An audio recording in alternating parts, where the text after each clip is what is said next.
Bueno, primero agradecida de poder conversar un rato con ustedes. Esta Argentina federal también se construye haciendo patria y tratando de establecer vínculos a lo largo y a lo ancho de la Argentina. Así que primero gracias por la iniciativa, por contactarnos, por tener este tiempo de charla en un día, como decíamos recién, muy movido, muy movilizado en la República Argentina, cuando arrancamos una mañana con un presidente dando un mensaje claro y contundente sobre la Argentina que queremos construir en un tiempo muy, muy excepcional, que es el tiempo de pandemia, en donde hay una Argentina que late al calor de una normalidad, y una región del AMBA y una región de la Ciudad Autónoma de Buenos Aires donde todavía tenemos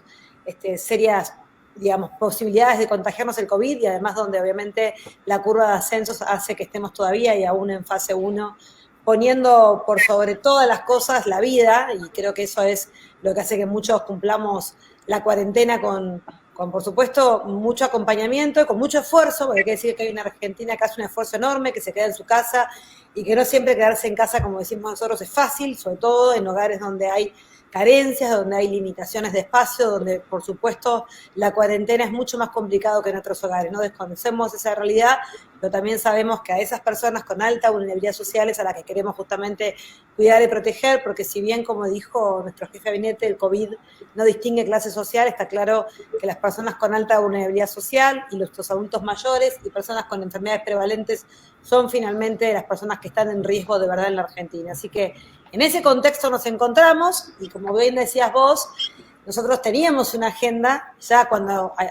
asumimos con nuestro presidente el 10 de diciembre, y en el marco de entender que la Argentina que nos dejaba era una Argentina de tierra arrasada, con niveles de pobreza e indigencia muy insoportables, no imaginábamos que a los 90 días de haber asumido y de tener como objetivo Argentina contra el hambre, iba a suceder en el mundo esta pandemia y que iba a poner aún más complicada la vida de millones que ya estaban en la pobreza, de millones que ya estaban en la indigencia, y que en todo caso lo que estamos haciendo es tratando de amortiguar esos niveles, sobre todo con mucha decisión de nuestro presidente y con una expansión de las políticas sociales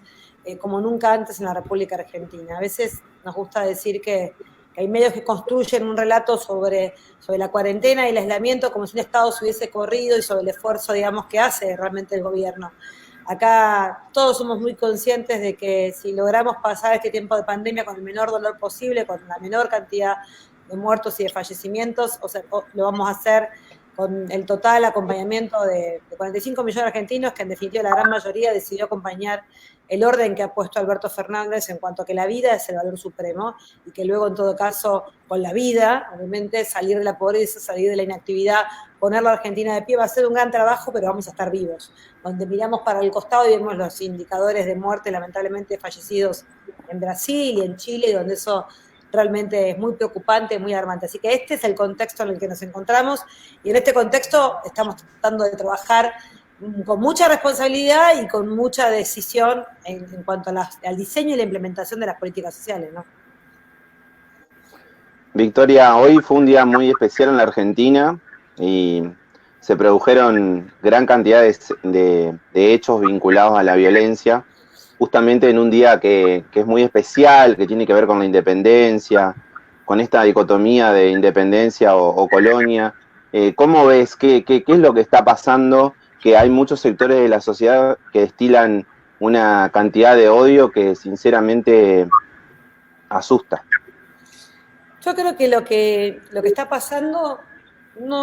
a mí lamentablemente no me sorprende. Creo que en todo caso, y esto sí creo que hay un sector mediático en la República Argentina que sigue construyendo sobre esas minorías, que son minorías de verdad, y que yo miraba las imágenes recién y decía,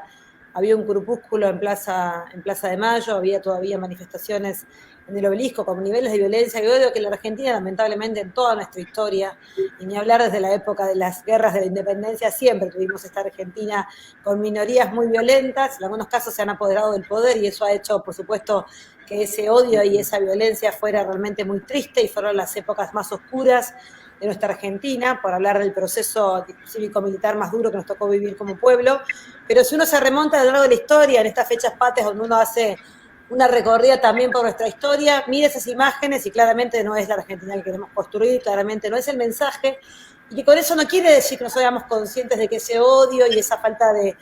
paciencia y esa falta de convivencia está instalada en una minoría de esta Argentina. También hay que ponerlo en ese lugar, ¿no? Es una minoría que siempre estuvo en la Argentina, que se siente que cuando gobierna el peronismo y gobierna esta amplia mayoría, y sobre todo con un presidente que busca la base del consenso social para poder apuntalar una Argentina posible para todas y todos, se genera mucho odio y mucha violencia. Yo creo que todavía este odio está cargado sobre un presidente que sigue instalando el diálogo, el consenso social y la mirada de aceptar justamente las diferencias y las miradas diversas, porque hoy en el discurso hacía referencia a mi amigo Horacio Rodríguez Larreta, a mi querido Axel Kicillof, y hay gente que no soporta que Alberto Fernández pueda considerar a Horacio Larreta un amigo, incluso puede hasta llegar a coincidir en parte de las políticas que están llevando adelante en tiempo de pandemia. Es como si esa parte de entender que ideológicamente pueden estar en veredas diferentes, pero se pueden sentar en una mesa porque hay una legitimidad, hay un pueblo de la Ciudad de Buenos Aires que votó a ese jefe de gobierno y que Alberto Fernández lo sienta en la mesa con el peso enorme de esa responsabilidad de entender que los gobernantes no son los que nos gustan a los dirigentes, sino la que eligen los pueblos y lo que elige la ciudadanía en su conjunto. Creo que en el entender esa democracia vamos a poder en todo caso avanzar en esta Argentina unida que cuesta tanto, que muchas veces lo decimos y que queda simplemente quizás en una frase linda de campaña, pero que luego construirla en los hechos es un desafío de todas y todos. Por eso yo creo que el discurso de la grieta, el discurso de esa virulencia, de ese odio, va quedando claramente en una minoría y que la gran mayoría comprende el enorme esfuerzo que hace nuestro presidente. Y que esto no quiere decir no tener ideología, no tener claro el camino y no entender que para poder avanzar sobre la construcción de esa Argentina, obviamente se tocan intereses, se molestan sectores que históricamente quisieron gobernar la Argentina para esa minoría, y que cuando tomamos definiciones y decisiones políticas que ellos ven en riesgo esa Argentina para pocos, se ponen un poquito más virulentos y utilizan a otros, en todo caso también, que son del pueblo, que no tienen esa realidad económica y que los usan para justamente llevar agua para su molino. Pero bueno, por eso hacemos política, estamos acostumbrados a entender esas diferentes realidades y en todo caso a no engancharnos en el discurso del odio, de la violencia y seguir caminando en el sendero justamente de entender que esta Argentina posible que soñamos es posible si más argentinos y argentinas entendemos que con trabajo, que con producción, que con desarrollo, que mirando nuestro interior y pudiendo instalar este discurso de que hay una Argentina posible para todas y todos, dejando el odio atrás, es mucho más saludable y es mucho más posible poner la Argentina de pie. Las cosas no están para seguir dividiendo a los argentinos, no están, digo, en los índices de pobreza, en los índices de indigencia, en los 240.000 empleos que se perdieron en los últimos 4 años. Esa Argentina que nos dejaron está a recomponerse. Y no se va a recomponer sobre el odio, sobre la violencia, sobre los golpes y señalando al que piensa distinto. Yo al que piensa distinto lo quiero traer a mi mesa y decirle que para que empiece a comer y para que empiece a tener un salario tiene que apoyar a un presidente que está sentando las bases de la producción, del empleo y de la industria de la República Argentina. Y que deje de patalear y que deje de gritar porque los puños y la violencia no son enemigos de la posibilidad del desarrollo de la Argentina. Y creo que eso también es un desafío para la dirigencia política en su conjunto, poder aprender a construir sobre esas diferentes voces. Y creo que, bueno, que es un trabajo enorme que tenemos que hacer. Y nos duele. Cuando yo veo los niveles de violencia me duele. Me quedo un rato mirando y hago zapping y miro los noticieros y digo todo lo que falta, ¿no? Todo lo que falta construir en esta Argentina para que el pueblo no se enganche en esos lugares del odio que nunca nos llevaron a buenos puertos, ¿no?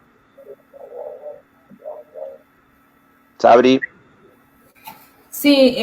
yo quería preguntarte, porque sé que estuviste en el foro de la ONU hablando un poco de lo que tiene que ver con las políticas sociales. ¿Qué te parece, qué rol va a tener el emprendedurismo, el trabajador cooperativo, quizás nuevas economías sostenibles que en esta pérdida de empleo que vos bien señalabas, agravada en el contexto de pandemia, puede llegar a ser una alternativa de las nuevas economías, como la economía del cuidado? ¿Te parece que son sectores que tienen que ser impulsados o claves en el nuevo modelo de desarrollo que proponga Argentina?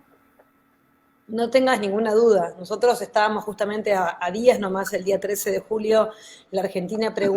presenta ante la ONU en el foro de alto nivel político de desarrollo sostenible, en lo que iba a ser la cumbre de la ONU en Nueva York, y por cuestiones de la pandemia mundial se hace vía virtual, pero es una enorme responsabilidad poder estar allí y representar a nuestro país en la mirada, no solamente de la rendición de cuentas de los últimos 2 años. La Argentina adhirió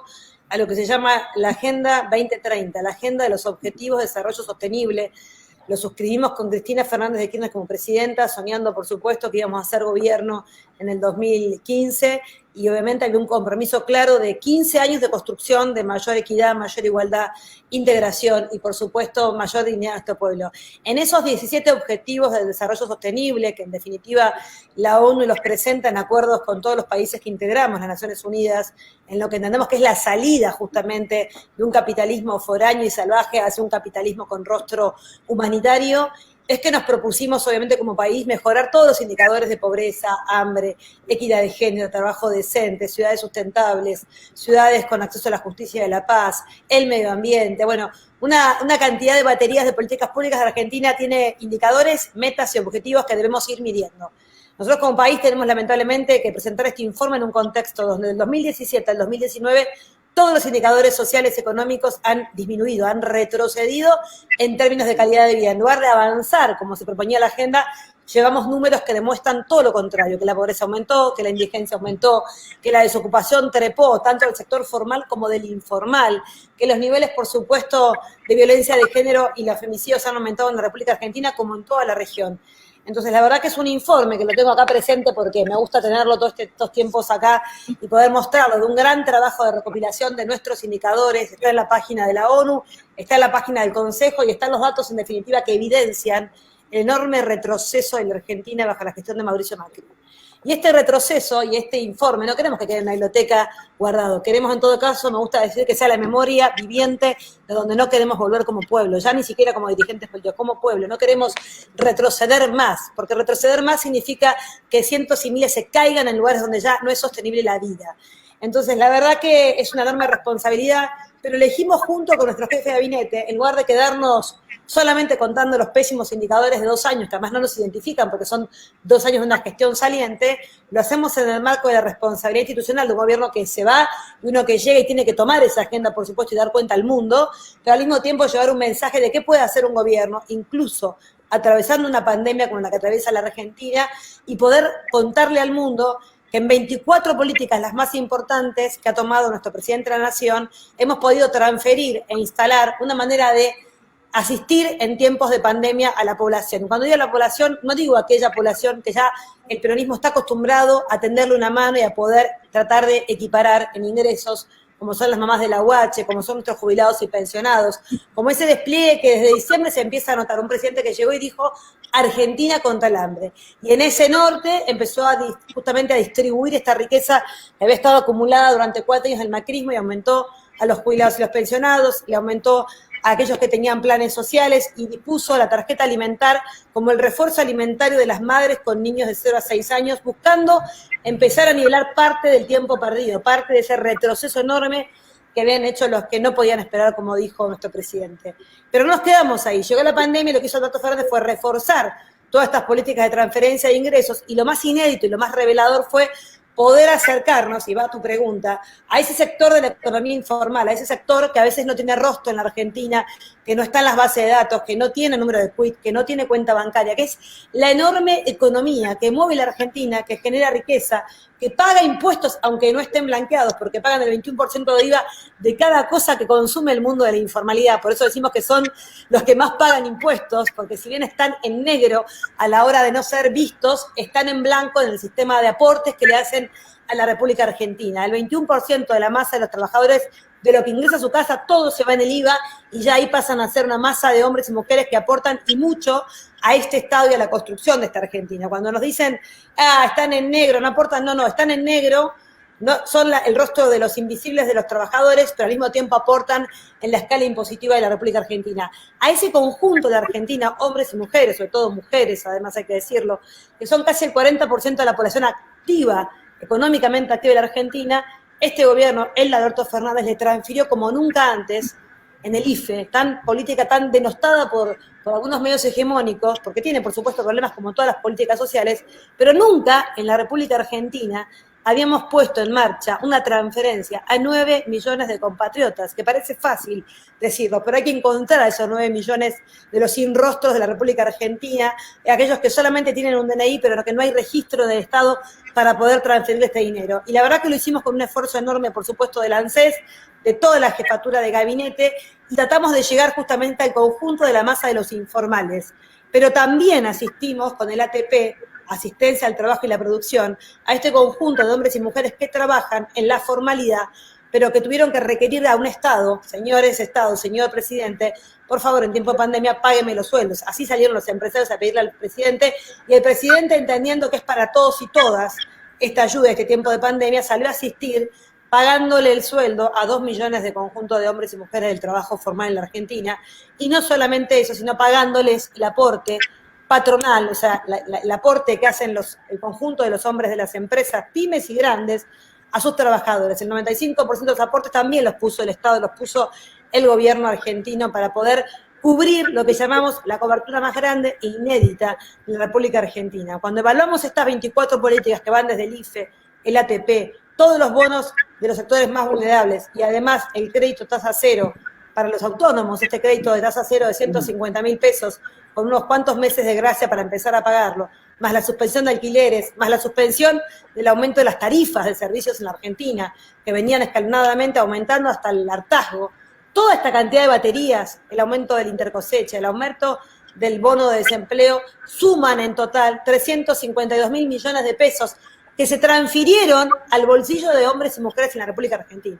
352.000 millones de pesos. Si tomamos la población económicamente activa, estamos hablando de que transferimos a 18 millones de personas un salario mínimo vital y móvil en tiempo de pandemia. Nunca la Argentina había transferido tanto dinero. Y si además a eso le sumamos todo el soporte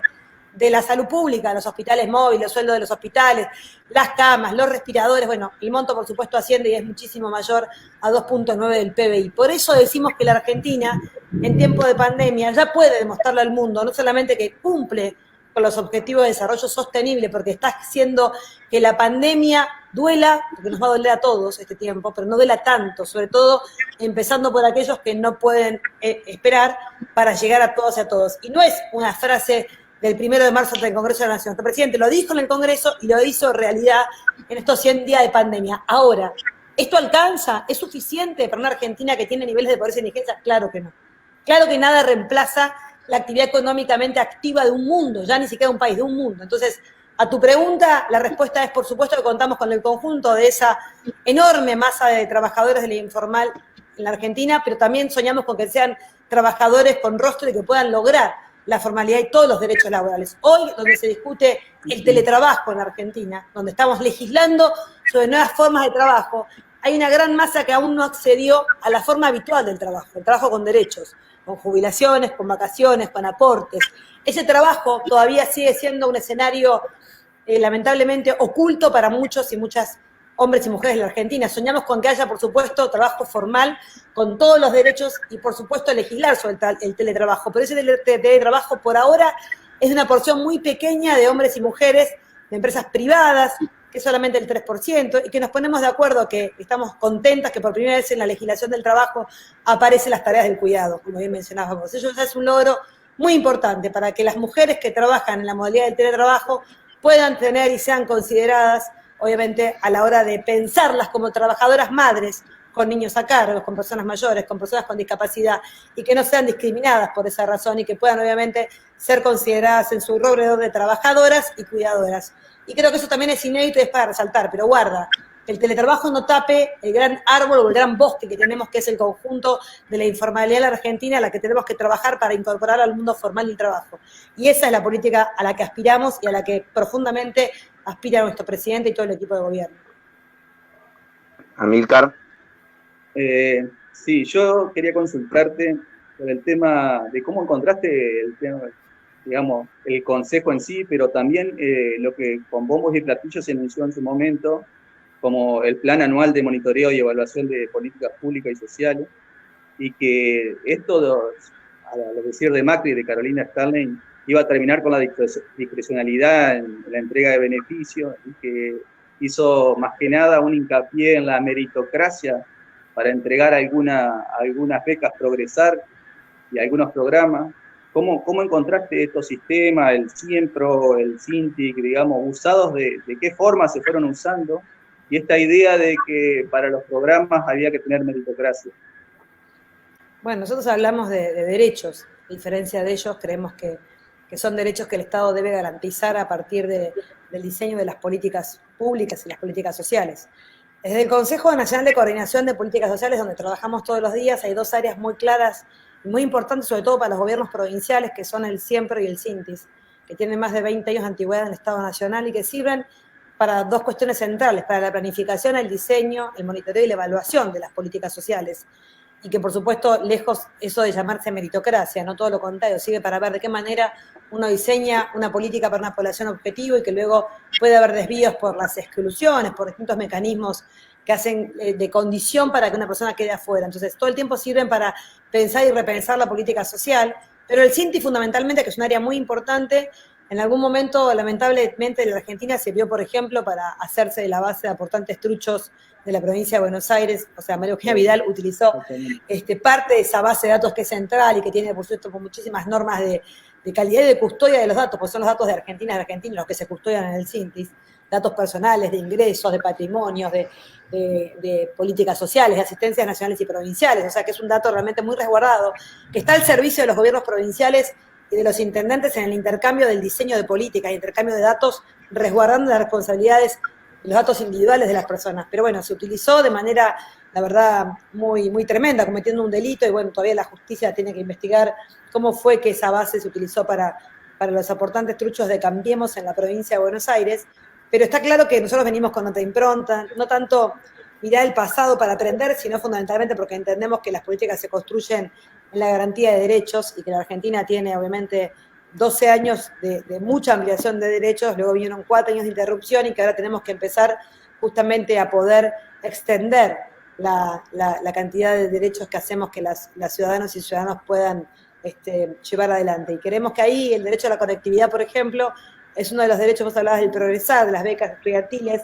que fueron realmente súper ajustadas y realmente malintencionadas. Bueno, tienen en la agenda de Nicolás Trota una fuente impronta, porque necesitamos que los adolescentes en la República Argentina puedan tener estas becas para poder concluir sus estudios. Cuando vemos el abandono y la repitencia en los adolescentes en la República Argentina, que no es un informe nuestro, sino básicamente de la defensora de niños, niñas, adolescentes de la Nación, de Marisa Graham, con mucha preocupación ve la agenda de esa repitencia, de ese abandono en los últimos 4 años. Se habla de un Estado que se retiró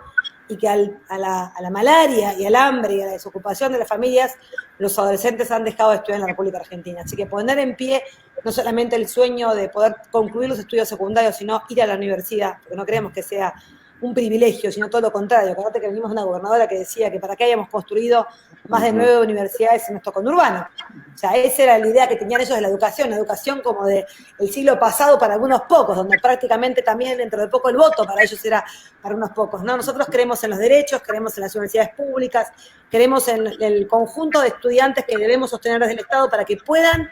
estar tranquilos, que no tengan que ir a laburar, que no tengan que ir a juntar el mango para ayudar a su casa y que puedan estudiar. Para eso el progresar, para eso la conectividad, para eso el ENACOM, para poder tender obviamente una conectividad que permita que estos derechos que estamos soñando que puedan acceder nuestros hombres y mujeres sean realidad. Y para eso obviamente la Argentina tiene que invertir en conectividad, porque todo lo que hablamos recién, ATP, IFE, los bonos, la UH, la UE, se logra a partir de tener conectividad en los barrios más vulnerables de la Argentina. Y para eso hay también un gran esfuerzo del equipo de Alberto Fernández para que no haya obviamente gente que se quede atrás. Para que no se queden atrás necesitamos obviamente acercar estas políticas. Así que el desafío es enorme, tierra arrasada, 4 años de abandono y para adelante, bueno,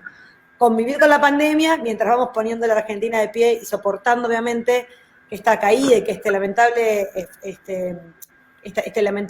daño que nos va a hacer la pandemia, porque nos va a hacer un daño. La Argentina viene de 30 meses consecutivos de caída en su PBI, y obviamente la pandemia no va a permitir que nosotros crezcamos como soñamos que íbamos a crecer, va a detener ese crecimiento por unos meses, pero obviamente estamos convencidos que una salida de esta situación, la Argentina va a empezar a mostrar indicadores hacia arriba que mejoren la calidad de vida de todas y todos. Victoria, vos recién mencionabas que estamos superando los 350.000 millones de pesos en inversión para sostener estas políticas públicas. La crítica en muchos casos por parte de la ortodoxia económica es la famosa maquinita, que eso quedó de alguna forma evidenciado en el gobierno de Macri, que no es un causal fundamental de la inflación. Pero más allá de eso te quería preguntar, y aquí el tema de Vicentín, ¿cómo financiamos el Estado? ¿Quién paga esta gran crisis, no solamente que ha producido la pandemia, sino la Argentina desastrosa que se encontró a partir del 10 de diciembre. Bueno, comparto con vos, hay una nota muy buena que me gusta, desmitificando las 7 mentiras del macrismo de Alfredo Sayar de hace unos 15 días en Página, que justamente da cuenta de estas mentiras que instalaron durante 6 meses, mientras nos hacíamos cargo de la deuda insostenible de la Argentina, mientras recuperábamos el gobierno. Ellos todo el tiempo construyen un relato que es Alberto Fernández asumió el 10 y ya arrancaron, obviamente, con esta construcción del relato y el mito de que la Argentina no iba a poder ponerse de pie, de que la Argentina no tenía un sendero del trabajo, de que la Argentina, bueno, ante todo ese relato que se construye, nosotros empezamos primero con una claridad absoluta y meridiana de nuestro presidente, de que es, obviamente, la salida del default técnico, la salida, obviamente, de poder recuperar nuestra capacidad de hacer realidad a los pagos del país en términos de lo que fue el endeudamiento inédito de Argentina. Nuestro presidente ha dicho, vamos a pagar, pero no a costa del sufrimiento y del dolor del pueblo argentino. Ya eso era todo un alivio para cientos y miles que venían escuchando durante mucho tiempo que lo que producía Macri era dolor, daño, dolor, pérdida, dolor, daño, pérdida, dolor. Entonces ahí me parece que hubo un cierre al dolor y a la sangría que estaba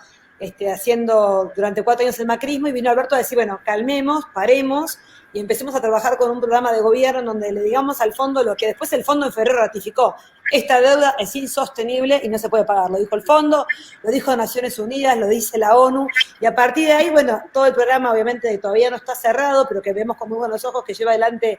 de negociación nuestro ministro de Economía, Martín Guzmán, entendiendo que le pedimos solamente un plazo de 3 años para poder obviamente recomponer y empezar a pagar con toda la quita que está solicitándole Martín a los acreedores privados. Así que estamos esperanzados que ese acuerdo llegue. Nosotros vemos que este tiempo, obviamente la crítica es que la Argentina emite para poder justamente sostener estos niveles de gente adentro del sistema, o sea, de trabajadores, como conté yo recién, que necesitamos que estén en las pymes, y trabajadores que necesitamos que estén en las empresas, al conjunto de jubilados y pensionados, necesitamos que coman. O sea, hay una emisión monetaria que está claro que en marzo y en abril, producto obviamente de lo que hace la pandemia, esa emisión monetaria no fue inflación. Tuvimos la inflación en abril y mayo más baja de los últimos 6 meses, por 1.5 en cada mes. O sea que realmente la mentira de que la emisión genera de manera inmediata inflación, ellos que se fueron del gobierno con una inflación anual del 53.8%. O sea, ellos dicen que este modelo económico que estamos llevando adelante en tiempos muy complicados además genera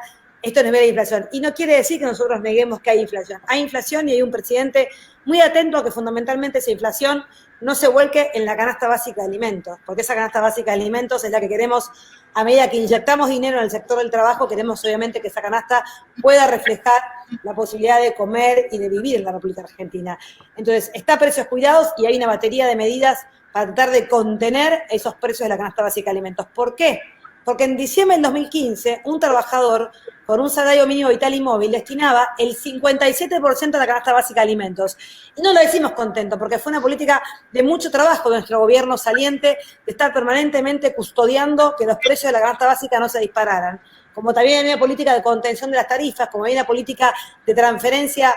de subsidio al transporte, porque eran de manera indirecta volcarle al trabajador plata en el bolsillo. Si gasto menos en transporte, gano menos en tarifa y me controlan la canasta básica de alimentos, mi salario me rinde más, 2 más 2, 4. Ahora, el macrismo, cuando se fue en diciembre del 2019, un trabajador con un salario mínimo vital y móvil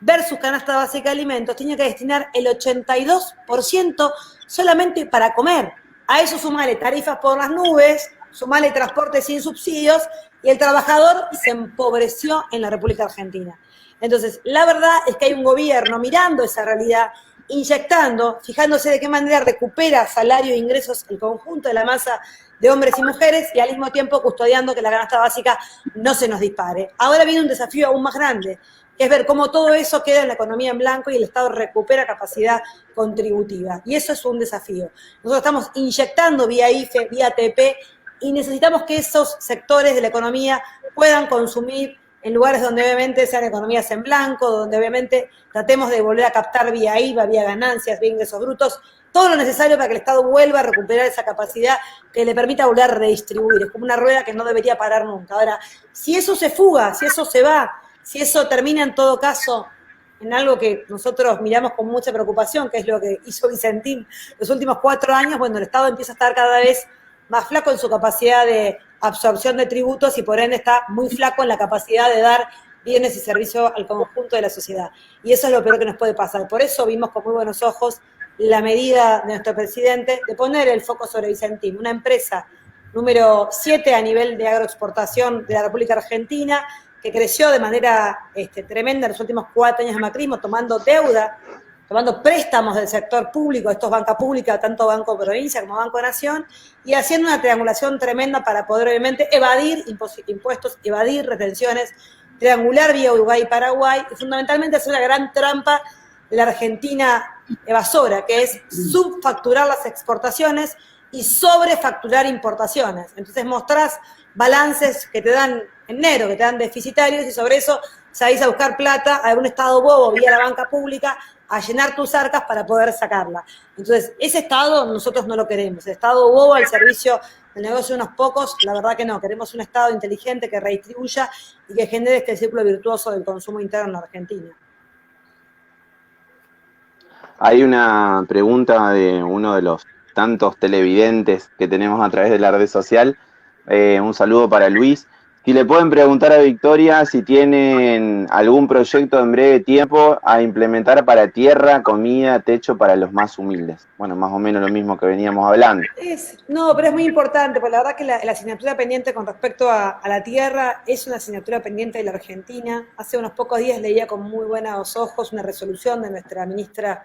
de Vivienda y Hábitat de la República Argentina, que aprobaron la resolución de producción de suelo urbano por parte del Estado argentino, una resolución muy concreta que habla de la posibilidad de los estados provinciales de poder generar los famosos loteos con servicio. Hace muchos años que la Argentina no tiene un plan de tierra urbana con los servicios básicos asociado al valor de la tierra, al valor, por supuesto, de un salario. Si me preguntás cómo alto era el valor de un terreno en la época de Perón, equivalía a 10 salarios mínimos vitales y móviles, hoy es impensado que un trabajador con 10 salarios pueda acceder a un lote con servicios. Entonces, y esta Argentina que tiene obviamente grandes dimensiones y grandes extensiones de tierra para poder tener un gran programa de desarrollo a partir del acceso a la tierra de los sectores populares, de los hombres y mujeres del trabajo. Bueno, es un desafío, creemos que obviamente hay una mirada puesta de la ministra Bielsa en esto, con todo su equipo, producción de sueldo urbano por los estados, captar plusvalía de los sectores que desarrollan de manera como un negocio de la tierra, que no está mal porque generan también empleo, pero esos sectores que hacen un negocio de la tierra en lugares donde la tierra tiene un nivel de plusvalía, o sea, tiene un nivel de ganancia muy importante, necesitamos que el Estado los capte en porcentajes que permitan que el privado desarrolle, que genere empleo, pero que el Estado no sea un Estado bobo, nuevamente un Estado eficiente, que capta parte de esa plusvalía para poder desarrollar las obras de infraestructura en los loteos con servicios de los sectores populares. Creemos que ahí hay un gran trabajo por hacer. La Argentina, en la provincia de Buenos Aires, se había animado a sancionar la ley 14.449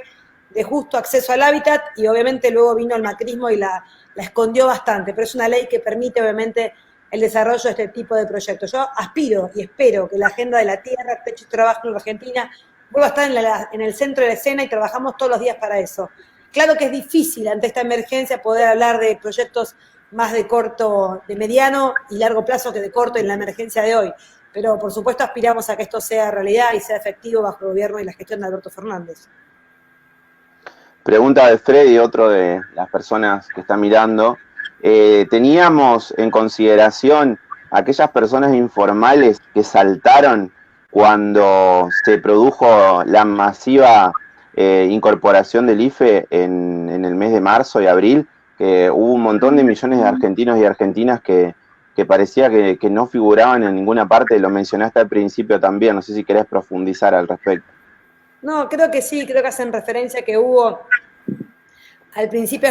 como una expresión de que iban a ser 4 millones de trabajadores y trabajadoras de la economía informal. Creo que ahí hubo un error de cálculo en términos de que, no sé si tanto de no conocer la realidad o simplemente de no haber hecho exactamente el trabajo y la cuenta enorme entre monotributistas A y B, cuentapropistas, trabajadores de las casas particulares y por supuesto el mundo de la informalidad. El dato da cuenta de que, siguiendo la última encuesta permanente de hogares, era similar y aparentemente llegaba casi a 9 millones de argentinos. Quizás no se sabía con cierta, con tanta, digamos, de nivel de detalle, que sobre todo los monotributistas A y B de la República Argentina se habían derrumbado tanto que justamente podían calzar perfectamente en el IFE y creo que, bueno, que el error de cálculo fue en todo caso, me parece, a mí no me preocupó porque hubiese sido tremendo que hubiesen cortado en 4 millones. O sea, en realidad la capacidad del Estado de poder acudir a 9 creo que fue una novedad para muchos y creo fundamentalmente que tiene que ver con que es la contracara de la informalidad más cruda, ¿no? Hombres y mujeres que no están registrados, que no están en la base de datos de ANSES, que no están en la de la AFIP y que obviamente cuando los llamás para que se anoten, empezás a darte cuenta que esa Argentina es la Argentina informal que nos duele y que tenemos que asistir. Así que creo que en todo caso la parte positiva es que los pudimos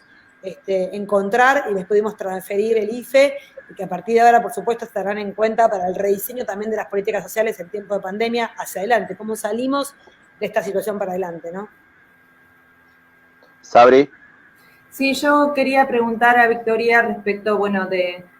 la transferencia de recursos. Coincidimos en un estado de bienestar o de garantizar desde que el Estado llegue a aquellos que menos tienen o a aquellos sectores que necesitan el impulso del Estado para desarrollarse. También mencionaste el caso de Vicentín y de muchos sectores que ejercieron la fuga de capitales y se beneficiaron con la permanente devaluación, más allá del endeudamiento y permanente devaluación del gobierno de Mauricio Macri. Bueno, si pensás que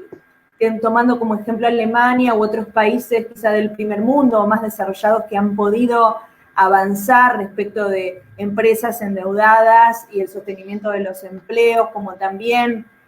gravar impuestos a sectores que han sido históricamente beneficiados y que en esta pandemia podrían tener además un gesto histórico de ceder a aquellos que no están disfrutando hoy de un ingreso y ponernos en la piel también de aquellos que no tienen un salario fijo en plena pandemia, más allá del IFE, que es un esfuerzo del Estado por llegar, también poniéndonos en el lugar de la gente que no ha sido alcanzada por el beneficio y que también vive de la diaria. A mí me parece, Sabrina, que es muy... Me parece como que esta Argentina desigual que muestra la pandemia, porque la Argentina desigual ya la teníamos, la pandemia lo que hace es dejarla bien de manifiesto entre la informalidad, la pobreza más cruda, la indigencia,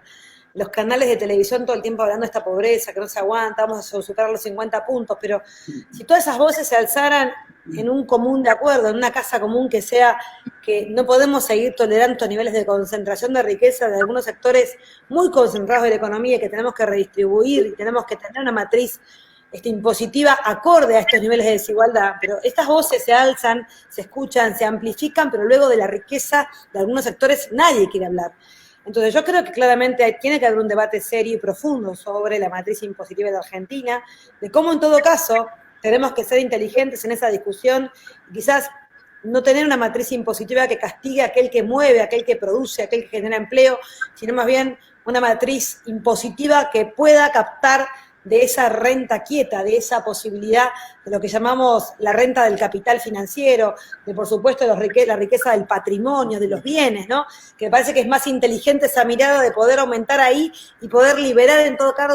caso la carga impositiva de lo que se va moviendo, porque necesitamos que la Argentina se produzca, se llenen las fábricas, se llenen las pymes, que haya servicios, o sea, necesitamos que esa rueda empiece a girar y para eso hay que más bien aflojar el nivel de la carga impositiva para poder justamente empezar a mirar lo otro, ¿no? El patrimonio, los bienes y la riqueza como la gran posibilidad de captar por allí. Pero yo, la verdad que cuando veo lo de Alemania y otras, no sé, la Argentina tiene obviamente toda una trayectoria inurticaria, las palabras expropiación, estatícese, ¿no? Como que hay ahí un miedo y una cosa que les agarra urticaria. A mí me gusta hablar en todo caso que si el Estado va a asistir a esas empresas, yo sí creo en un Estado eficiente que les pueda solicitar a ese conjunto de empresas a las que asiste, a las que les paga los salarios, a las que le permite, obviamente, moratorias, a las que le permite el pago de los aportes patronales, hacer un intercambio de que esos dineros que tienen los paraísos fiscales, aquellos dineros y capitales que han fugado, puedan ser repatriados en la Argentina y vueltos a invertir en el desarrollo de la producción. Creo que eso sería un Estado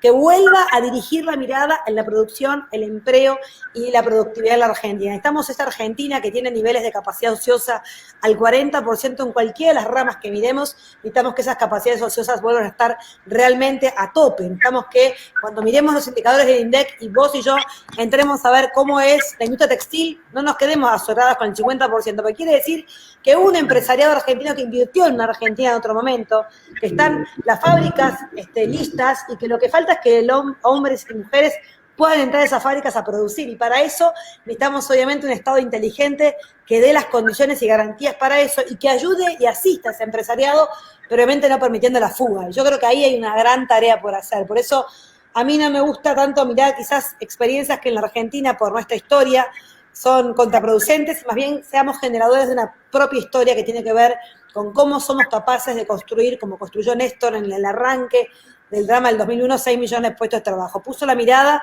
en el interior de nuestra Argentina, puso la mirada en una Argentina agroexportadora, pero que permitía redistribuir. O sea, nosotros queremos, como dijo Matías Culfas, una Argentina en que todos los sectores productivos tienen algo para producir y si encima exportan mejor, porque nos va a permitir traer dólares para poder seguir sosteniendo esa industria viva que tenemos que seguir apuntalando desde la Argentina. Pero eso se hace obviamente con un programa de gobierno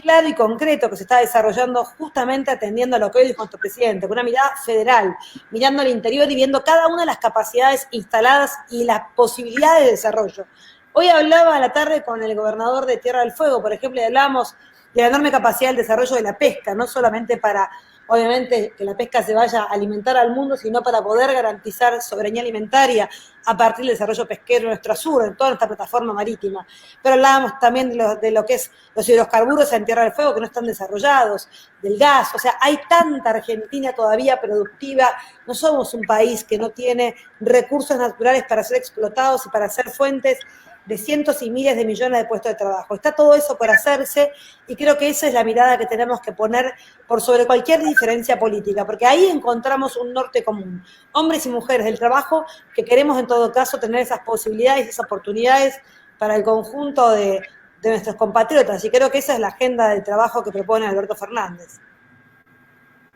Amílcar. Sí,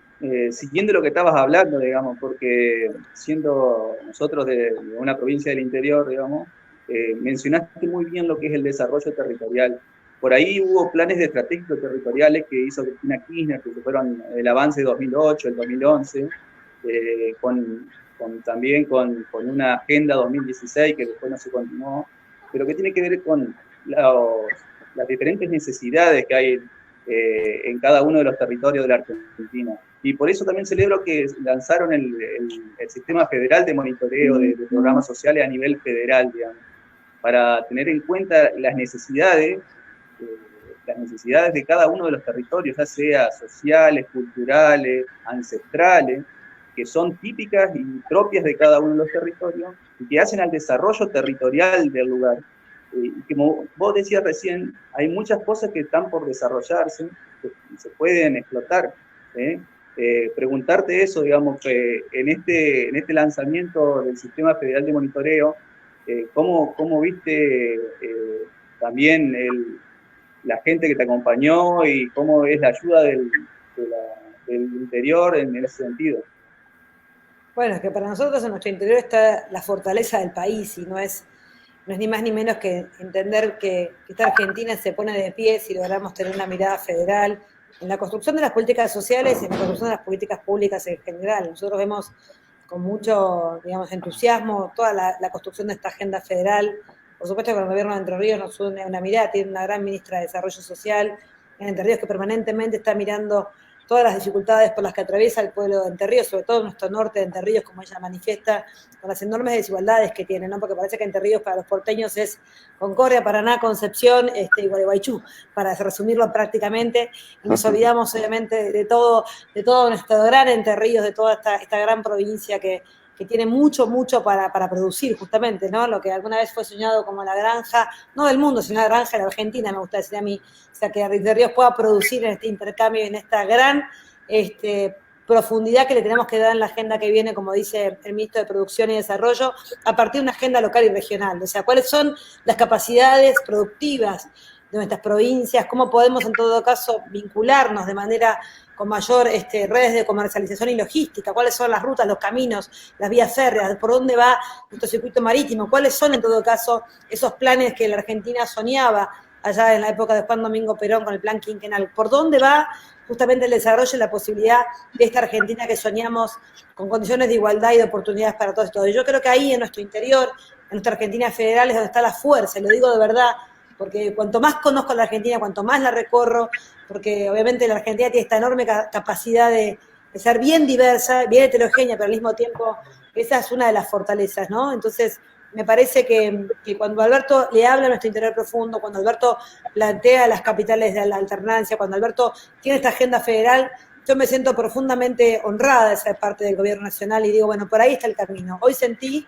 en un día patrio que la patria volvió a estar de pie, que ya no venían discursos en donde teníamos un presidente que ni siquiera sabía qué se conmemora el 9 de julio, ni siquiera, digamos, tiene claro de qué lado de la historia quiere estar. Nosotros, obviamente, reivindicamos todo lo que fue las luchas de nuestra independencia en los enormes 6 años desde 1910 a 2016, que no fue fácil, que perdimos cientos y miles de compatriotas de verdad entre las luchas de los caudillos, dándole batalla a aquellos realistas españoles. O sea, fue un gran trabajo y enorme, y ahí también se fue construyendo esta patria, ¿no? Porque mientras íbamos, obviamente, buscando el camino a la independencia, construíamos esta gran patria grande y también abrazado a nuestra región, a nuestra gran querida banda oriental del Uruguay, ¿no? Porque en algún momento fuimos patria grande de verdad y en todo caso esa mirada regional y estratégica que teníamos allá por 1916 la seguimos teniendo. No hay salida, nadie se salva solo, no hay salida posible en la Argentina sin un acuerdo obviamente regional. Por eso obviamente el contexto es aún más difícil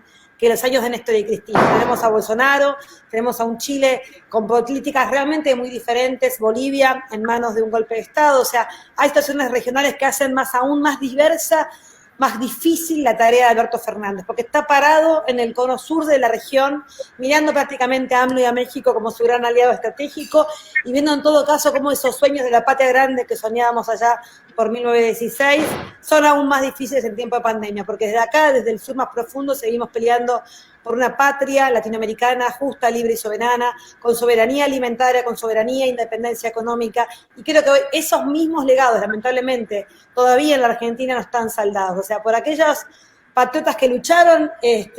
seguimos luchando nosotros. La agenda sigue siendo qué mundo o qué Argentina o qué región queremos. Queremos un mundo y una Argentina en el marco de una región más igualitaria, más equitativa. Y esas luchas eran las mismas, ¿eh? O sea, no difiere tanto cuando uno mira por qué peleaban nuestros caudillos, nuestros queridos compatriotas. Peleaban obviamente para construir esas enormes posibilidades de igualdad y desarrollo, porque aquella Argentina era una Argentina también de unos pocos, con una burguesía que vivía de una manera y un pueblo hambriado que vivía de otra. Y creo que el camino de la independencia era el camino justamente de liberarnos de esas cadenas que nos ataban a ser un país muy injusto, muy desigual. Hoy todavía tenemos niveles de desigualdad y de indigencia que nos duelen y nos hacen pensar que estas desigualdades se tienen que terminar. Y para eso creo que tenemos a un presidente que convoca a esa gran Argentina que podemos construir entre todas y todos. Por eso volví a sentir orgullo, como hacía mucho tiempo nos sentíamos un 9 de julio, orgullo sobre todo porque quienes nos gobiernan, por Alberto y por Cristina, y porque estoy convencido que el camino que vamos a emprender, ni bien pasa esta pandemia, va a ser el camino de la liberación como pueblo, ¿no? Como pueblo y como región. Victoria, preguntas de televidentes. Vanessa pregunta en relación a los 18.000 millones de pesos que se prestaron a Vicentín. ¿Vamos a recuperar algo de eso o no? A ver, en realidad, sí, yo creo que sí, por supuesto vamos a recuperar, porque tenemos un presidente que ha dicho que hasta acá llegaron, quienes han, obviamente, en principio, están siendo investigados por denuncias de fraude, o sea, ir a pedir a la banca pública para luego declararse en quiebra y en concurso de acreedores para no pagar esa deuda a la banca pública, obviamente pone en riesgo la banca pública. Lo que hay que decir es que lo más llamativo de ese tipo de endeudamiento fue que ese endeudamiento creció y trepó en los últimos 4 años en el macrismo, y fueron 86 millones de dólares en 26 días de noviembre, los que el Banco Nación le prestó a Vicentín, ya prácticamente en la salida, no solamente de Macri, sino de Fraga a cargo del Banco Nación. O sea, es como vos te está yendo, ya ganó otro gobierno y firmás un cheque en blanco de la banca pública prestándole a una empresa que a los poquitos días de haber recibido hasta el último dólar se declaró en concurso y dejó de pagar, no solamente a la banca pública, sino al tendal de pymes y pequeños productores de Santa Fe y de Córdoba. O sea que realmente ahí hay una investigación grande por hacer, son 300 millones de dólares que le deben a la banca pública, y creo que, por supuesto, este es un caso para analizar y para ver cómo, obviamente, un presidente pone la lupa protege al conjunto de los 7.000 trabajadores de la fábrica de Vicentim en todo lo que es el gran conglomerado de Vicentim, que es Vicentim, es la agroexportadora, es el puerto, es por supuesto la textil algodonera en Avellaneda, digo, es una ramificación enorme de empresas con capitales también extranjeros, en donde este pulpo enorme se ha construido también a base de un Estado bastante bobo, durante mucho tiempo le prestó o las tierras, o los créditos blandos, o las posibilidades, y en muchos casos, vuelvo a repetir, no para construir un Vicentim grande, eficiente y constructor de trabajo, sino muchas veces para oprimir, para aplastar y para tener de rehén y de presos a cientos y miles de pequeños productores que han estado atrapados en la lógica de Vicentim durante mucho tiempo. La verdad que queremos defender a los 7.000 trabajadores y al conjunto de pequeños productores de la Argentina que estaban presos en llevar su cosecha y que Vicentim se las pagara cuando quisiera. Mientras tanto, utilizaba la banca pública, vuelvo a repetir, subfacturaba, sobrefacturaba, triangulaba y fugaba vía un offshore esta cantidad de plata. Es más, la última que hizo fue ni siquiera pagarle a sus pequeños productores, vender parte de sus acciones con una empresa que tenía capital con Renova, vendió las acciones y obviamente ni siquiera integró ese dinero para poder pagar parte de la deuda y también se fugaron cientos y miles de dólares ahí. Así que la verdad que la justicia queremos que investigue, queremos que por supuesto la banca pública recupere cada uno de los dólares que le fueron prestados porque los necesitamos. La banca pública la queremos al servicio del desarrollo industrial y productivo de la República Argentina. Así que imagínate si no estamos deseosos de que esos dineros vuelvan al Banco Nación para ser prestados de verdad para aquellos que generan trabajo en la República Argentina. Victoria, creo que Vanessa también hacía mención a los 86.000 millones de dólares fugados y esa existencia de residentes nacionales en el extranjero de alrededor de 400.000 millones de dólares en función de la necesidad de divisas que tenemos. ¿Habrá alguna posibilidad de gestionar alguna acción política, legal, para poder recuperar esos dólares de argentinos que están afuera, que tan bien nos vendrían? Bueno, ahí yo supongo que todo el Congreso estará pensando no solamente impuesto a la riqueza, sino en la posibilidad de repatriar estos fondos que se han fugado. Creo que la Argentina ha dado muestras en la gestión, sobre todo de Cristina, ha tenido y ha sido ella promotora de 2 de los blanqueos más grandes que tuvimos, puestos al servicio, vuelvo a repetirte. Queríamos que trajeran esa plata fugada de Argentina para reinvertirla. Siempre la mirada tanto de Cristina cuando fue presidenta, de Néstor y de Alberto, está pensada en traer esos fondos para poder justamente inyectar al conjunto de la producción y el empleo. Acordate que en aquellas épocas las grandes posibilidades de blanqueo en la Argentina, para no seguir castigando, era justamente traigan que les vamos a cobrar pocos impuestos y los ponen en aquel momento en el sistema de construcción. O sea, siempre hubo una mirada de que venga ese dinero para poder seguir alimentando o la producción o la construcción, en definitiva la generación de trabajo en la Argentina. Siempre tuvimos puesto el acento en la producción, el trabajo, que es lo que queremos hacer, poner la Argentina de pie, ni más ni menos que hombres y mujeres puedan vivir de su trabajo. El trabajo es el gran ordenador de la vida en sociedad y seguimos, por supuesto, creyéndolo y trabajando para lograrlo. Después debe salir de un gobierno que destruyó 240.000 puestos de trabajo formal. O sea, con lo que cuesta cada puesto de trabajo formal, que ya se han hecho anicos, 240.000 puestos de trabajo en la gestión de Mauricio Macri duele y duele mucho, porque levantar cada uno de ellos nos cuesta sangre, sudor y lágrimas al conjunto, ya no de un gobierno, sino de la República Argentina, ¿no? Así que la verdad que es mucho lo que hay que hacer, y bueno, y acá en tiempo de pandemia, viendo de qué manera rápidamente esto pasa, y una vez que pase, podemos a trabajar sobre todos estos temas de la agenda, que es la agenda que queremos llevar adelante. Sabri. Sí, yo quería preguntarle a Victoria si ve como desafío, atento a la pandemia y al cambio de agenda, de prioridades, y recordando el discurso inaugural en el Congreso de Asunción de Alberto, marcando un poco lo que tenía que ver con su proyecto político inicial de profunda democratización de la Agencia Federal de Inteligencia. Recién hacías mención al Poder Judicial, y bueno, con lo que ha pasado judicialmente estos días, por ir siendo sintética la cuestión de la imputación de Susana Martinengo y el otro secretario de Macri, que reciben el cambio de juez y directamente la domiciliaria, la especulación también de cierto sector judicial con la reciente muerte del ex secretario de Cristina Fernández. Y bueno, ese juego sucio que sigue en la boca de algunos periodistas ya denominando el afiance del Comodoro Pro, la falta de la reforma del Poder Judicial, donde siguen jueces ligados al poder residual de la Argentina. ¿Cómo ves esa situación? Atento a que la pandemia marca un poco un cambio en la agenda a lo que inicialmente venía planteando el Frente de Todos y Alberto. Sí, lo miro con mucha preocupación, como lo miramos siempre. Si algo que quedó demostrado bajo la gestión de Macri es el nivel de persecución y hostigamiento hacia, por supuesto, Cristina Fernández de Kirchner, su familia, Máximo y Florencia, todos los sectores, digamos, cercanos a ella, Eduardo Valdés, digo, han sido perseguidos, escuchados cuando iban a ver incluso a los presos políticos en la gestión del macrismo. Se han animado a situaciones que hoy quedaron al descubierto en esta enorme tarea que ha hecho nuestra querida Cristina Camaño, la que está a cargo de la Agencia de Inteligencia del Estado, de la ex-IDE, de la actual AFI, y que no ha dejado ni más ni menos al descubierto de lo que denunciaba, yo recuerdo a Eduardo Valdés, en lo que fue la operación PUF, ¿no? Aquella operación que le hicieron a él cuando iba a visitar a los presos políticos, tanto a Amado Boudou como a Julio De Vido y a todos los que estuvieron lamentablemente durante mucho tiempo perseguidos y detenidos, ¿no? Ayer tuvimos tuvimos la noticia de la excarcelación de Báez, de Lázaro Báez, al que también lo tuvieron más de 4 años y medio sin condena, obviamente inconstitucional, no hay ninguna posibilidad de que alguien sin condena en la República Argentina esté 4 años y medio en prisión. Sin embargo, con Báez se animaron porque era obviamente para ellos alguien cercano, que querían demostrar que era alguien cercano al kirchnerismo de Cristina. Pero creo que en definitiva esta justicia que apesta, esta justicia que deja de ser justamente justa, es aquella que nosotros ya veíamos, que en la gestión de Cristina, cuando tocamos la posibilidad de reformar el sistema judicial, se alzaba grande en contra de que íbamos por todo, de que queríamos controlar la justicia. No, ya dábamos cuenta de que era una justicia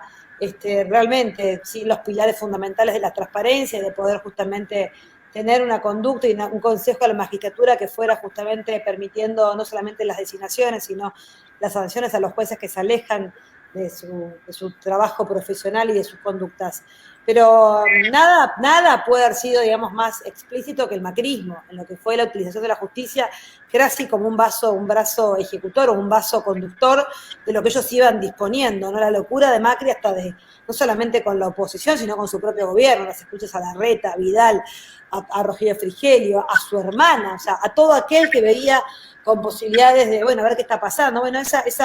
esa justicia que se alimentaba, y canales de televisión y periodistas de todo este sistema de escuchas y de agentes de inteligencia, no ya al servicio justamente de la patria o de construir en la legalidad lo necesario para poder investigar, sino en la ilegalidad y de espalda, en todo caso, a la justicia, se construyó desde esa agencia de inteligencia, en manos de arriba y en manos de Macri. De repente quieren hacernos creer que la persona a cargo de la correspondencia en Presidencia de la Nación, en la Casa Rosada, era ahí el lejano Macri, y esto es obviamente impensado.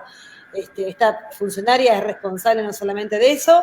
y bueno, y que van a encontrar resortes de la justicia, como decís vos, que siguen encontrando los recovecos para ir viendo cómo van desarticulando la posibilidad de que sean obviamente juzgados. En el marco, como dice Graciela Peñaflor, en el marco de la justicia, tampoco somos conscientes de que queremos caer en la trampa de pedir para nosotros o para los criminalistas una justicia, para ellos otra, no. Queremos obviamente que tengan todas las garantías, el debido proceso y que sean juzgados por los delitos que han cometido. No pedimos ni más ni menos que eso, como pedimos siempre. Lo que sí creemos que es un tiempo donde la sociedad en su conjunto está harta de esta justicia que obviamente no promueve la incorporación de jueces y juezas en donde este tipo de conductas sean evaluadas, más bien todo lo contrario, más bien que se mueven al calor, sobre todo la justicia federal, hay que decirlo, como Comodoro Pi, ¿no? Se mueven al calor del poder de turno y que depende cómo vengan la hora, se van acomodando y van impartiendo justicia como les parece a ellos. Bueno, para nosotros eso hay que discutirlo profundamente y bueno, ojalá que la Argentina dé un salto de calidad en sus instituciones y para eso necesitamos obviamente construir una justicia independiente de verdad, no independiente, en este caso, como suelen decir ellos promueven la justicia independiente cuando les toca obviamente estar en la lupa de una justicia que los empieza a mirar y a señalar como los que cometen delitos. Así que bueno, hay mucho para avanzar ahí, pero la verdad que es cierto, siento mucha vergüenza en haber construido o siendo parte de un Estado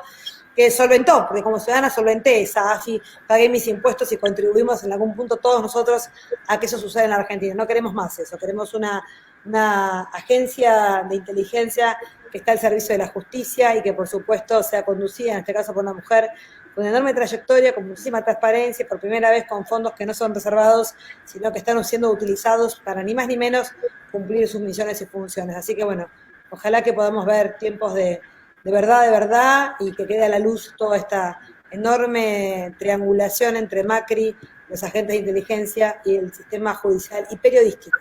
que siempre construía desde el periodismo, obviamente, las denuncias para que luego la justicia hiciera lo propio, ¿no? Así construyeron varias causas en la República Argentina, que ahora se sorprenden cuando esas causas quedan en la nada. La realidad es que las construyeron ellos, falsas, como si fuese una gran escenografía, y se caen una a una todas las causas que le han hecho a nuestra querida expresidenta de la Nación. Así que bueno, asistimos a esos tiempos para ver cómo se derrumba ese castillo de naipes que supieron construir durante 4 años de poder. Justamente vinculado a esto, pregunta de Walter Nonini, de nuestro querido norte entrerriano de Feliciano. Un saludo para toda la gente de Feliciano. Ayer volvió Mauricio, como que si nada hubiera pasado, y en declaraciones, en una entrevista que hizo a Vargas Llosa, del lado Patricia Bullrich de la vida, hizo muchísimas críticas a la Argentina, al gobierno. Sí, tuve la posibilidad de verlo en esa entrevista, luego por los medios y las redes. Sí, con el discurso típico, ¿no? Que ahora es como que es tan evidente la construcción del relato donde ponen la palabra libertad, hoy tuiteaba libres, ¿no? Y va gestando esta cuestión de que Alberto Fernández ha avanzado sobre las libertades individuales y sobre la libre expresión y sobre la justicia. Bueno, van construyendo al estilo Marcos Peña estas palabras, porque además, bueno, construcción de frases y grandes discursos de oratoria nunca fueron el fuerte de Macri. Así que más que algunas palabras, digamos, que son las que luego replican sus trolls en los medios, no vemos. Pero bueno, ahora están con el discurso de que nosotros en pandemia hemos avanzado en las libertades individuales de la población, en lugar de decir la verdad, que hemos avanzado en la posibilidad de que cientos y miles no se murieran, ni más ni menos que eso. Con mucho esfuerzo, el gobierno lo propuso, pero luego el cumplimiento fue del conjunto de una sociedad que decidió quedarse en casa y que por eso, obviamente, los más de 1.700 muertos nos duelen, como dice Alberto Fernández, pero nos duele, obviamente, mucho más cuando vemos lo que hubiese pasado en la Argentina de no haberse instalado el aislamiento social preventivo y obligatorio en la región de Lamba, Cava, y nuestro gran, la zona de La Plata, la gran capital de la provincia, ¿no? O sea, en esas regiones donde hoy todavía estamos con este aislamiento muy severo, como en Chaco y en alguna otra provincia, esto impide la muerte, ni más ni menos que eso. Entonces, bueno, ante eso parece que Macri obviamente no le vamos a pedir que no le duela ni la muerte, porque evidentemente no se detiene ante nada, y hacen política obviamente con lo más triste, ¿no? Ya lo vimos con el caso de Fabián Gutiérrez, no tienen límites, pueden hablar y hacer política con la muerte de una persona, como por supuesto con la pandemia, matando y muriéndose gente aquí y allá por doquier. Sin embargo, ellos con mucha libertad dicen, estos son la restricción de las libertades individuales. Bueno, la verdad que no, creemos realmente que no. Y si hay alguien que le duele vivir estas situaciones a nuestro presidente, que no ve la hora de que esto pase, como cualquier ciudadano de la Argentina, queremos que pase. Pero queremos que pase y que deje, obviamente, a una población con posibilidad de vivir, ni más ni menos que eso, ¿no? No queremos que pase y lamentar los cientos y miles de muertos que puede dejar esto. Así que seguimos trabajando con mucha responsabilidad. De acá al 17, acá en la región del AMBA, nos tenemos que quedar en casa y eso es lo que hacemos todos los días. Amilcar. Sí, mira, quería consultarte el tema de que cómo hacemos una vez que salgamos de la pandemia, porque muchos sectores del progresismo en la Argentina están hablando de un salario universal, a modo de renta universal, como se hace en Europa. ¿Vos pensás que eso es posible, que en el corto plazo se va a salir con un salario universal o una renta universal para mantener el tejido social de la Argentina? Yo creo que hay como muchas definiciones de la renta universal o del ingreso ciudadano universal. En lo que es los casos de Europa, como mencionabas vos, es para toda la población. Yo creo que eso realmente la Argentina está en serias dificultades de hacerlo. Hay como una teoría europea donde vos a toda la población, los 45 millones de argentinos, le garantizás una renta. Entonces los que más tienen, aunque reciban esa renta, obviamente lo tributan porque ya pagan impuestos, y los que menos tienen con esa renta viven. Creo que la Argentina tiene una estrechez fiscal y de recursos que hace imposible esa mirada. Creo que sí estamos cerca de poder construir un ingreso de los sectores más bajos de manera más equitativa, porque ya tenés, si vos contás, obviamente, el IFE, la transferencia del empleo formal, pero el empleo formal que se reactiva no, pero el que se va a quedar atrapado todavía en unos cuantos meses de inactividad, producto de que, por ejemplo, el turismo, la gastronomía, la cultura, el cine, el teatro, pareciera que son las últimas luces que se van a encender. Entonces, para esas actividades el Estado va a estar presente, va a estar transfiriendo recursos. Si no le queremos llamar renta universal o ingreso universal, no importa, va a haber un Estado que le va a transferir a todos aquellos hombres y mujeres que no van a poder desarrollar su actividad en la normalidad, le va a transferir recursos vía salario, vía transferencia. Y luego tenés a un montón de sectores de la economía informal a los que ya les transferimos vía planes sociales, vía UH, vía UE, tarjeta alimentar, jubilaciones y pensiones. Con lo cual, equilibrar todo eso y buscar justamente una línea que sea, por ejemplo, la indigencia en la Argentina, no permitir que nadie convive en la indigencia, que haya un Estado mirando y compensando esas situaciones, creo que no estamos lejos de hacerlo y creo que va a ser una de las posibles salidas, ¿no? Reordenar el sistema de transferencias para que todos tengan lo propio en función del momento en el que se está atravesando, ¿no? Porque digo, hay actividades que rápidamente van a recomponer y otras que no. Y esas que no van a tener que tener un Estado que las asista, ¿no? Porque obviamente son actividades que van a tardar en recuperar una normalidad. Te vuelvo a repetir, el turismo, la gastronomía, la cultura, el cine, el teatro, actividades que sabemos que van a tener un tiempito más todavía por cuestiones que tienen que ver con que la población, aunque mañana liberen todo, mientras el COVID esté dando vueltas, va a haber una protección, ¿no? Va a haber gente que va a preferir quedándose todavía en su lugar. Así que para eso va a haber un Estado muy inteligente que va a tener que acomodar estas transferencias. Y de eso creo que no vamos a estar lejos, creo todo lo contrario, que vamos a estar muy cerca de poder empezar a resolverlo con toda esta información que ha tomado el Estado en tiempo de pandemia, ¿no? La AFIP,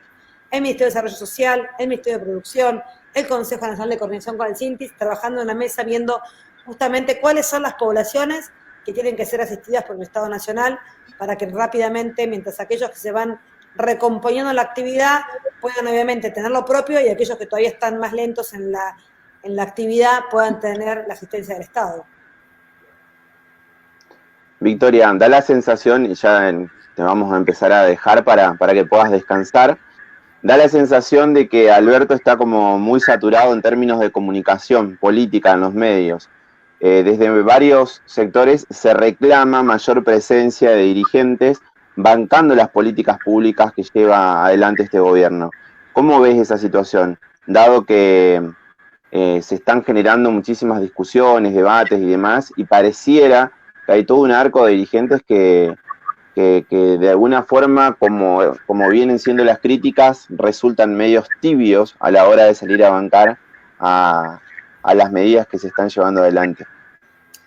Bueno, es muy difícil comunicar cuando tenés un presidente que comunica tan bien como Alberto Fernández. Yo creo que es al revés, que hay un ejercicio de la comunicación presidencial muy fuerte en este tiempo de pandemia, porque Alberto cada vez que ha hablado, cada vez que comunica, es un excelente comunicador y eso es muy bueno por el tono, por la manera, por la paciencia, por todo lo que expresa. Nadie lo hace mejor que él, entonces obviamente luego hay una mirada que es, en definitiva, tenemos un excelente comunicador y lo que falta en todo caso me parece que es que los medios tomen la agenda de lo que hace el gobierno. Yo me pasé una hora hablando con ustedes de la cantidad de políticas que tiene el gobierno nacional y que toma. Ahora, los medios hegemónicos estas agendas no las toman.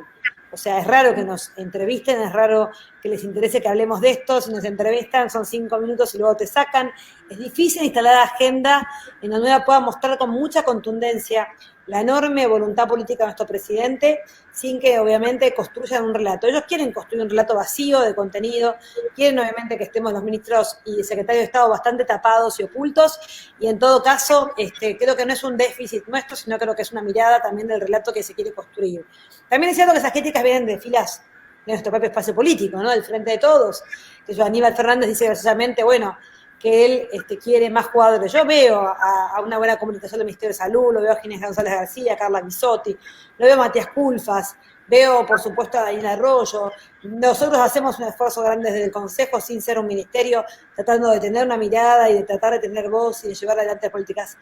Creo, obviamente, que tenemos un gran comunicador que es el presidente de la Nación. Es posible que con eso no alcance, no baste, pero quizás es eso también lo que hace que él ocupe todo el centro de la escena política en materia de comunicación y luego, obviamente, los ministros van quedando, obviamente, con menos potencia, con menos voces, y sobre todo, más porque vuelvo a repetir, los grandes medios hegemónicos no quieren esas voces, no quieren entrevistas con ministros en Clarín, en La Nación, y en los canales muy adversos, no porque los ministros se escondan, porque ellos tampoco las quieren, porque cuando empezás a contar esta gran cantidad de decisiones y de políticas públicas que ha tomado nuestro presidente les gusta poco y nada. Prefieren ocultar la realidad, montar un relato y construir en todo caso, vía los televisores y vía los grandes poderes concentrados mediáticos, una realidad que no es la misma que miramos nosotros, que no es la misma a la que nos queremos abocar y que tiene que ver con ver al conjunto de la ciudadanía y poder desplegar nuestra capacidad transformadora y de contención desde el Estado Nacional, ¿no? Sí, varias en una. En los países europeos que tienen mejor distribución de la riqueza, menor desigualdad, es fuerte la presión impositiva, sobre todo a los más ricos, ¿sí? Una de las preguntas de nuestros televidentes radica en eso, en la posibilidad de poder cobrarle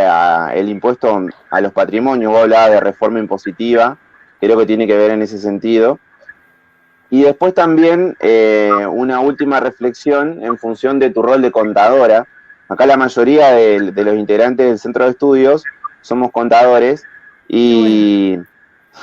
justamente en algún momento yo escuchaba adjetivos muy positivos por parte de Eve hacia vos, en función de que no solamente eras una buena técnica, sino una gran militante que caminabas el barrio, que caminabas las villas y que tenías una gran sensibilidad con nuestra gente humilde. ¿Cómo ves esa formación que tienen los contadores que en general siempre termina siendo neoliberal, ortodoxa, ligada al monetarismo, ligada a los sectores concentrados de la riqueza y con una baja sensibilidad y con una baja adhesión justamente a las clases populares? ¿Qué debiéramos hacer para poder modificar eso? Porque hay una pregunta, voy a empezar por esta última porque me encanta. Primero que Eve para mí es una gran, además de ser platense, nos une esa enorme sensibilidad para hacernos cargo de todas estas desigualdades que son las que por lo menos a mí, las que se me han hecho carne para hacer política. O sea, yo hago política porque creo que desde lo más profundo de mi infancia me dolían y me duelen tremendamente, quizás por esta gran sensibilidad que tengo, las injusticias sociales, las discriminaciones y todo lo que se va cayendo en algún lado, yo necesito contenerlo, abrazarlo. Y creo que cuando empecé a estudiar económicas no me daba cuenta por qué estudiaba económicas, estudié para contadora porque me encantaban y me gustan mucho, y me gustaron mucho las matemáticas en toda mi infancia y mi adolescencia sobre todo. Fui muy enamorada de los problemas y las resoluciones de las matemáticas históricamente, me atrapan, y estudié por eso, económicas. Cuando entré a la universidad en los 90, en la Universidad de La Plata, en la Facultad de Ciencias Económicas, bueno, sí, el discurso monolítico era ese, era la cuestión del neoliberalismo, profesores muy liberales, con doctrinas, por supuesto, muy típicas de los 90, en lo que eran los planes económicos de la teoría del derrame, del endeudamiento, poca producción, poca industria, poca mirada de la Argentina del interior, y yo no me fui dando cuenta que en definitiva esa formación a mí me permitió. Yo nunca trabajé 1 año y medio en un banco, en el sector privado, siendo muy joven, y después nunca más. Entré en el Estado siendo muy joven y no me fui nunca más, y siempre me pareció que en el Estado le faltaban cuadros políticos técnicos de contadores. Hay muchos economistas y hay menos administradores y menos contadores. Y la verdad que es medio loco porque obviamente toda la función pública está asociada a la posibilidad de ejecutar presupuestos, con lo cual si no tenés contadores es muy difícil y cuesta mucho encontrar contadores formados en el campo nacional y popular. Pero por eso yo invito a que muchos estudien económicas, no solamente abogacía para hacer política. Yo siempre digo que somos pocos. Está Coqui, que es contador, está Aníbal Fernández, está Víctor Torza Paz. Hay algunos contadores a lo largo y a lo ancho del movimiento nacional justicialista, pero somos los menos. Hay muchísimos más economistas y abogados, ni hablar, y sociólogos y politólogos, pero no tanto contadores. Pero sí es cierto que creo que en definitiva, ¿cómo se hace? Primero, obviamente, tratando de que en las universidades públicas y privadas se enseñe una manera de entender lo público y de entender las finanzas públicas con otra concepción que no sea las teorías neoliberales. Yo cuando leo a Martín Guzmán y veo que es obviamente el pollo de Stiglitz, me pongo feliz, porque digo, bueno, al fin, un economista graduado de la universidad pública que ha absorbido esa mirada, digamos, donde hay un economista Nobel de Economía, Nobel de la Paz, digo, y que centró la mirada en esto que decías Jorge, en la riqueza, ¿no? El 1% de la población vive con lo que el 99% necesita. Esta mirada de Stiglitz sobre el enorme rol del Estado regulador, esta enorme mirada y esta sacar a la luz lo que ha sido la historia de la Argentina, de la política, ¿no? En donde la política durante años era hacer lobby era en todo caso empujar a políticos a que tomaran decisiones para este gran empresariado que siempre, en definitiva, creció al calor de una política que los ayudó a pasar a ocupar el poder. Cuando Stiglitz dice, ahora son políticas, o sea, ahora es Macri. Franco Macri hacía lobby, en todo caso, con los militares para lograr que Sebel y sus industrias crecieran, se endeudaran, no pagaran, tuviesen amnistías, tuviesen obviamente grandes posibilidades de desarrollo con la derecha y con la dictadura militar. Pero ahora gobiernan, o sea, el avance de esos sectores concentrados del poder real, el poder fáctico en la Argentina, llegó vía los votos, llegaron a la política porque se dieron cuenta en todo caso que ya no hacía falta ni llevar sobres, ni presionar, sino estar en el poder, ser el poder. Y creo que tengamos economistas formados bajo esa doctrina, esa mirada, digamos, de la economía, no hace ni más ni menos que pensar que, bueno, que hay una camada, Martín Guzmán es un ministro sumamente joven, formado en la universidad pública, como digo yo, pollo de Stiglitz, con esta mirada de la economía al servicio del ser humano, ¿no? Como la economía es, como dice Máximo Kirchner, con la gente adentro, no con la gente afuera. No hay posible desarrollo de una economía con la gente afuera, porque la economía justamente es la ciencia basada en la posibilidad del desarrollo del ser humano. Entonces, me parece que ahí hay un camino auspicioso. Yo veo el equipo de Martín Guzmán, y son todos profesores de la universidad, y ya veo en la Universidad de La Plata, como no veía cuando yo estudiaba, cientos y miles de pibes formateados de esta manera de ver la economía. Entonces digo, hay avances pequeños, pero que se van viendo en camadas enteras de hombres y mujeres que estudian la economía, que estudian contadores, que estudian la administración de empresas desde otro lugar. Y yo creo que eso es muy saludable y creo que va por ahí, va por la posibilidad de tener también profesores que hayan podido estar en la función pública y que enseñan a nuestros pibes con esta manera de entender lo público y con esta manera de entender las ciencias económicas, ¿no? Basándonos, obviamente, en la centralidad del ser humano, en cómo, en todo caso, todo esto es ni más ni menos que para liderar a los pueblos, para lograr esta independencia, esta soberanía que hace que soñemos con que un mundo mejor es posible y con que una Argentina libre, justa y soberana la vamos a conquistar de esta manera, con hombres y mujeres de la doctrina del peronismo, sentados en lugares de responsabilidad, haciendo patria. Eso es lo que soñamos y eso es lo que auspiciamos este 9 de julio, ¿no? Chicos, ¿cómo se la vamos despidiendo? Una pregunta para despedirme.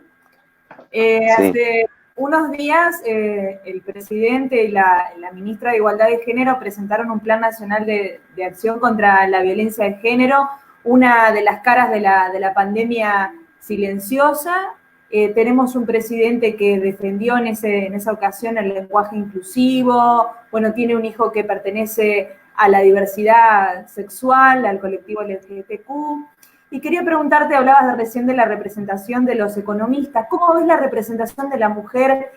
en la política? Si bien en el peronismo se ha exaltado mucho la figura de Eva Duarte y de Cristina Kirchner, falta muchísimo para que el peronismo se deconstruya a sí mismo y le dé otro rol en la dirigencia política a la mujer. ¿Cuáles te parece que son las claves para aprovechar esta oportunidad histórica con un presidente más receptivo, con estas cualidades más de inclusión en la diversidad?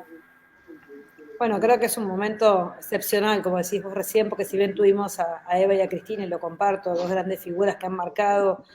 el camino de la política en la República Argentina, todavía nos faltan muchísimos, como si eso solo no alcanzara y no bastara. De hecho, cuando vemos los niveles de desigualdad en el acceso a las bancas, desde el primer lugar, que es las concejalías en la República Argentina, y luego las intendencias y las gobernaciones, decimos, la pucha, que falta camino a recorrer, incluso dentro de nuestro propio movimiento justicialista, ¿no? No decimos, esto es un mal que azota a toda la población y a todas las fuerzas políticas. La nuestra, fundamentalmente, que todavía nunca tuvo una gobernadora mujer, por ejemplo, en la provincia de Buenos Aires, y que la tuvo Cambiemos, ¿no? Que a nosotros nos dolía y mucho, porque decíamos, mirá si no soñábamos con que alguna vez llegara una compañera a ese lugar. La primera fue María Eugenia Vidal, para hacer la entrega de la provincia de Buenos Aires más grande de la historia. Pero, sin embargo, creemos que ahí hay un semillero enorme que justamente nosotros le dedicamos mucho tiempo, mucho, yo como funcionaria, como dirigente nacional, a la construcción de justamente estas redes enormes. Nosotros construimos desde la FAM, desde la Federación Argentina de Municipios, la red de concejalas a nivel nacional. Le dimos mucho empuje, esto fue la gran iniciativa de Verónica Magaro cuando presidió la FAM, y ahora la preside un hombre, pero que sin embargo también nos abre el juego y nos permite, obviamente, seguir construyendo que las mujeres en política, desde el municipio más pequeño hasta el más grande, tenga obviamente esta red de contención que le permita formarse, levantar la voz, poder ser obviamente una concejal que no solamente se aboque a lo social, porque nosotros tenemos obviamente una empatía con lo social. Yo obviamente me dediqué toda mi vida a lo social, estuve en desarrollo social, pero no por eso obviamente restringo las discusiones económicas de Hacienda, digamos, siempre he estado igual en comisiones de Hacienda, en comisiones de planeamiento urbano, digamos, soy concejala actualmente en la Ciudad de La Plata y me parece que ahí también hay un salto, o sea, que tampoco nos dejen de ubicar siempre en los lugares cómodos, ¿no? La salud, las cuestiones de género, y las cuestiones de desarrollo social y en todo caso las cuestiones más duras, las económicas, las de Hacienda, las de planificación, las de producción quedan para los hombres. También es toda una lucha y es todo un camino también de mucha formación, donde queremos que las mujeres realmente no haya algunas materias que son únicamente para hombres y estas que son más facilongas y para lloronas y sensibles son para ustedes. No, nosotras somos lloronas sensibles porque tenemos pasión, porque tenemos compromiso, porque tenemos corazón y porque realmente nos comemos ante las tremendas desigualdades de la Argentina, pero al mismo tiempo tenemos la enorme capacidad y pasión para defender lo público, los presupuestos y para dónde justamente tiene que ir el direccionamiento de la política, pero claro que es de abajo hacia arriba, y yo una vez siempre recuerdo cuando me junté, hace poco se cumplieron 2 años de mi primera posibilidad de sentarme cara a cara con Cristina, ¿no? Y charlar con ella más de 1 hora en el Senado de la Nación. Recuerdo que ella me dijo, Victoria, ¿te puedo pedir un favor? Sí, construyan esa red de mujeres concejalas a lo largo del 8 en Argentina y tengan una agenda peronista. La agenda del peronismo no puede ser únicamente la agenda de la interrupción voluntaria del embarazo. La agenda del peronismo es la agenda de la igualdad, la agenda de la equidad, la agenda de la construcción del trabajo, de la producción, de la hacienda, de lo público, de los presupuestos. O sea, dótense de todos esos instrumentos. Ella sueña de verdad con, obviamente, ver a un conjunto de mujeres fortalecidas, empoderadas, desde lo discursivo, desde nuestras propias capacidades para poder salir a defender y bancar la parada. Y creo que eso lo estamos haciendo con una red enorme de mujeres, que lo que queremos es justamente que se animen a jugar, que se animen a ser intendentas, que se animen a estar en las listas, que se animen no a quedarse en un lugar cómodo de la política, sino a poder justamente pelear lugares de representatividad. Y queremos, obviamente, que el camino es así, es de abajo hacia arriba, es teniendo cada vez más plataformas de intendentas, para luego tener más cantidad de gobernadoras, para luego, obviamente, tener alguna presidenta, además de Cristina, en la historia de la República Argentina. Trabajamos para eso. Y ojalá que lo construyamos. Yo tengo mucha fe de que vamos a hacer muchas más en la próxima elección en las bancas y en el 23 gobernando ciudades y gobernaciones. Hoy somos muy pocas. En la provincia de Buenos Aires 4 mujeres intendentas es poquísimo, de 135 municipios. Necesitamos más mujeres intendentas y más mujeres gobernadoras para luego soñar con alguna presidenta más también en el futuro de la Argentina, ¿no? Victoria, muchísimas gracias por haber compartido esta charla con nosotros. Queremos decirte que te admiramos como cuadro político, que hay muchísimo futuro por construir y que, bueno, ¿cuál es tu mensaje a la militancia y a aquellos que están un poco desesperanzados? ¿Cuál es el mensaje de aliento para el tiempo que viene? Y muchísimas gracias por haber compartido este momento. Las puertas de Paraná y de Entre Ríos están abiertas para cuando quieras venir. Qué lindo. Bueno, compañeros y compañeras, gracias. Gracias de verdad. Hay una diputada nacional de Paraná, Blanca Osuna, que sigue defendiendo las reivindicaciones de las mujeres en la Cámara de Diputados, así que también un beso grande a Blanca, que tiene una gran tarea sobre las políticas de cuidado. Esa es una voz punzante con respecto a las políticas de cuidado de las mujeres en lo que es la ley de teletrabajo. Así que siéntanse realmente representados por mujeres y hombres de Entre Ríos que están en el gobierno nacional, que están en sus bancas, que defienden los intereses de todas y de todos ustedes allá en mi querida Entre Ríos, pero fundamentalmente el tiempo es este. Yo creo que la esperanza es de estar centrados en que tuvimos 4 años muy tristes, 4 años de mucho dolor, 4 años donde no veíamos la hora de que esa pesadilla se terminara, y se terminó con la enorme vocación y militancia de hombres y mujeres como ustedes, que pusimos durante 4 años el cuerpo, las voces, la radio, los portales, la militancia, las marchas, y que todo eso está en nuestra piel, está muy, muy todavía latente como para pensar que este tiempo de pandemia ni las voces, ni la violencia, ni los odios van a poder, obviamente, ni hacer daño. Hacen daño, obviamente, porque hacen daño a quienes hoy fueron violentados, pero en definitiva no nos hacen daño ni nos quitan un milímetro del camino. El camino es el que planteamos cuando soñamos llegar al gobierno, que es construir esa patria libre, justa y soberana. Hoy, 9 de julio, solamente pido que esta noche, hombres y mujeres, cuando nos vayamos a acostar, pensemos que esto pasa, y que pasa justamente si tenemos la suficiente entereza para darnos cuenta que está en juego, que es lo importante, que es la vida de cientos y miles. Quizás ustedes no lo palpan en Paraná, porque no tienen lo que tenemos acá, pero nosotros acá se nos mueren nuestros familiares, nuestros amigos. Estamos en una región muy complicada y estamos obviamente de la fortaleza de todo un interior que sea solidario con esta región del AMBA, que nos mire pensando, che, ¿qué pasa en Buenos Aires? Pasa este drama. Pasa que se nos mueren los seres queridos, se nos contagian, y de la muerte, como dijo Alberto, no volvemos. De todo lo demás, nos vamos a reconstruir, nos vamos a poner de pie, vamos a levantar la economía, vamos a volver a producir, vamos a ver las fábricas, vamos a poner la Argentina de pie, porque para eso llegamos al poder una vez más. El peronismo llega al poder, llega al gobierno para ser, obviamente, una patria libre, justa y soberana, y para la felicidad de todas y todos. Y cuando decimos de todas y todos, es de todas, todos y todes. Aquellos que nos votaron y fundamentalmente los que no nos votaron. Porque si hay algo que nos enorgullece del peronismo, es que la felicidad es colectiva y no le preguntamos a nadie cómo piensa, simplemente generamos esa maravillosa rueda de amor y de abundancia para todas y todas. Así que soñamos con verlo en realidad y sabemos que este tiempo duele y duele mucho, pero por eso pedimos paciencia, que Alberto Fernández y Cristina van a poner a la Argentina de pie nuevamente. Así que un beso enorme a todo Entre Ríos, a todo Paraná, los quiero mucho y tienen una gran provincia por delante. Y bueno, ya vamos a tener tiempos de unas charlas con más datos alentadores que esto de tiempo de pandemia. Gracias, compañera. Un abrazo grandote. Un beso enorme a todos. Saludos. Los quiero mucho. Gracias. Muchas gracias por el Igualmente. tiempo. Gracias a ustedes. Gracias a vos.